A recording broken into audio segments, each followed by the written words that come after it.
biaya atau memaksimalkan keuntungan. Selanjutnya solusi optimal. Solusi optimal adalah solusi yang layak di mana fungsi tujuan mencapai nilai maksimum atau minimum, yang berarti keuntungan maksimum atau biaya paling sedikit. Selanjutnya metode penugasan dalam teknik riset operasional digunakan untuk mengalokasikan tugas ke agen atau sumber daya secara optimal dengan tujuan meminimalkan biaya atau memaksimalkan efisiensi. Solusi terbaik dicapai menggunakan metode matematis yang mempertimbangkan biaya atau keuntungan.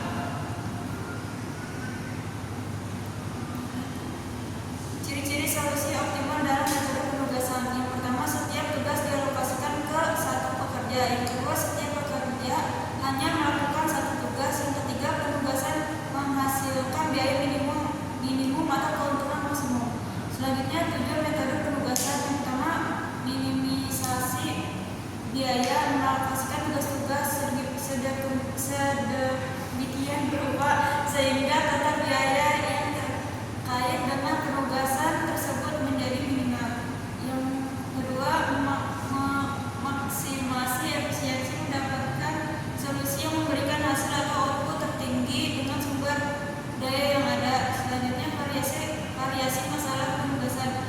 Yang pertama, penugasan berbatas, beberapa agen tidak bisa mengerjakan tugas tertentu sehingga ada batasan. Yang kedua, penugasan maksimum atau minimum, memaksimalkan keuntungan dan meminimalkan biaya. Selanjutnya ada beberapa bidang di mana teknik penugasan sangat penting. Yang pertama, industri. Dalam bidang industri kita akan mengalokasikan tugas untuk efisiensi dan mengurangi ide.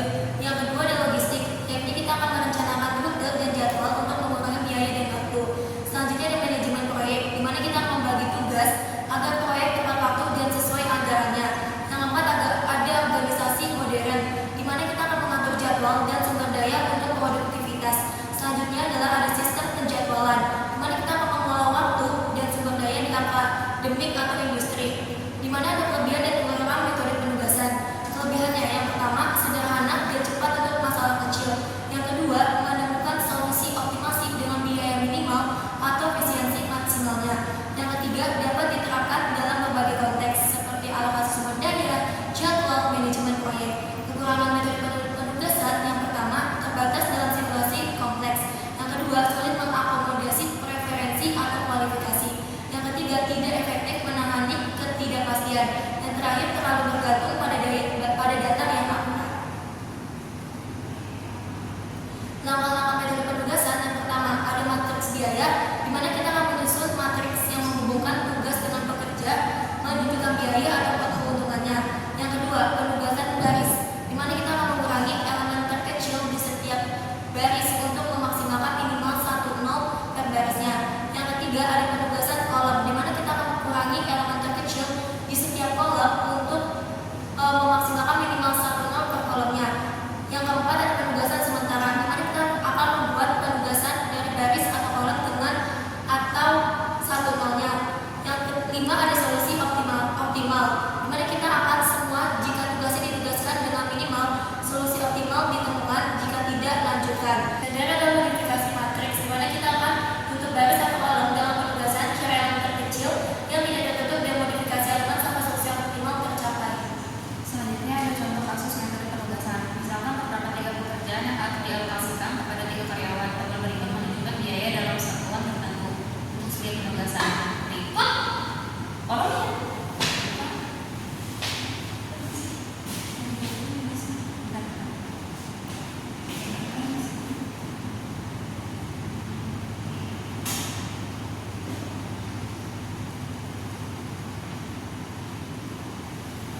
jadinya 0, ini jadinya 9, ini jadinya 5. Setelah itu kita pemrograman kolom. Pokoknya setiap elemen di kolom pertama 2 dan 3 dengan 0, berarti tidak ada yang dikurangi di sini. Terus penugasan sementara, alokasikan pekerjaan kepada karyawan memiliki nilai 0 di tabel. Jadi pekerjaan 1 ke karyawan 2, terus pekerjaan 2 ke karyawan 3, pekerjaan 3 ke karyawan 1. Terus penugasan ini menghasilkan solusi optimal karena setiap pekerjaan telah ditugaskan ke satu karyawan dan tidak ada tugas atau karyawan yang tersisa. Jadi ini untuk metode penugasan ini maksudnya. Selanjutnya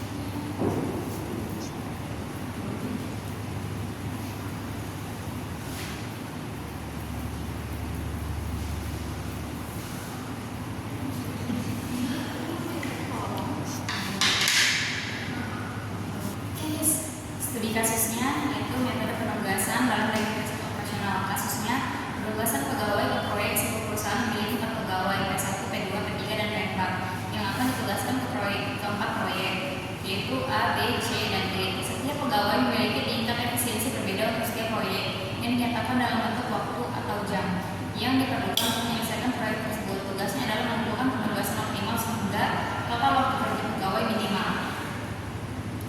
Di sini ada tabelnya.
Jadi untuk pertama matriks biaya awal.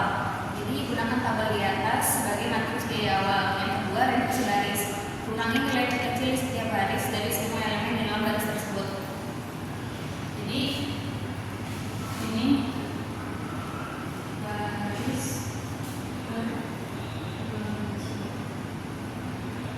di sini baris terkecilnya itu 10. Jadi ini 10. Terus ini barisnya yang kecil 20. Jadi kurang 20. Ini baris terkecilnya 10. Ini 10. Ini karena baris terkecilnya 20, jadi kita tulis 20. Terus jadi kalau udah di dalam ini, yang kita hasil dari sini ya.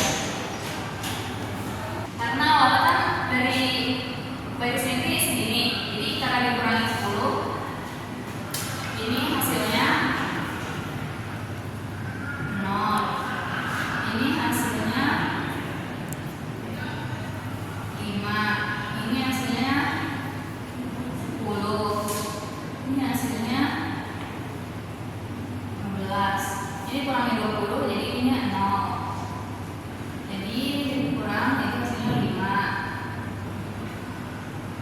Jadi 10. Ini jadi 15. Ini dikurang 10 jadinya 0. Ini jadi 20. Ini jadi 5. Ini jadi 10 guys. Ini jadi 5 jadi 5. Maaf ya guys, belum sarapan. Ini jadi 10. Ini jadi 15. Ini jadi 6. Nah, terus reduksi kolom. Setelah reduksi baris, kurangi nilai terkecil di setiap kolom dari semua elemen dalam kolom tersebut. Kurangi nilai terkecil.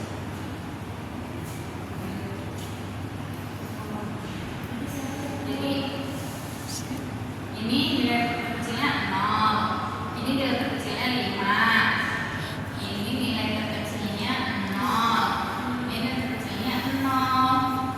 Jadi itu nomor 3. Terus pencarian pelunasan optimal. Tandai elemen 0 pada matris hasil reduksi.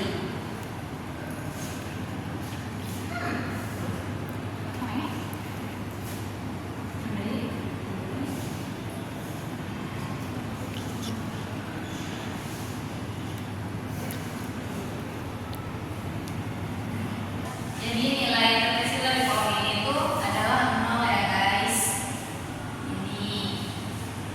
Terus ini kita menentukan P1 ke A, P2 ke B, P3 ke C, P4 ke D. Itu tuh ditentukannya dari hasil yang sebelum diubah. Karena tadi di bagian sini itu hasilnya 10. Terus ini 25 karena nomor 25. Ini dikurang 10 ini 0. Terus ini dikurang 20 jadi 0. Jadi sebelum diubah berarti nilai nilai P1 di kolom B itu ada 15. Terus guys, maaf ya, lupa. Terus ini 10. Terus ini sebelum diubah itu 25. Terus itu diubah sebelum diubah yang P ini yang C itu 10. Terus ini P4 ini yang D sebelumnya itu 20. Jadi ini semua itu dari P1 ke A, P2 ke B, P3 ke C, P4 ke D. Jadi ini tuh angka sebelum diubah ke sini. Jadi hasilnya itu 65.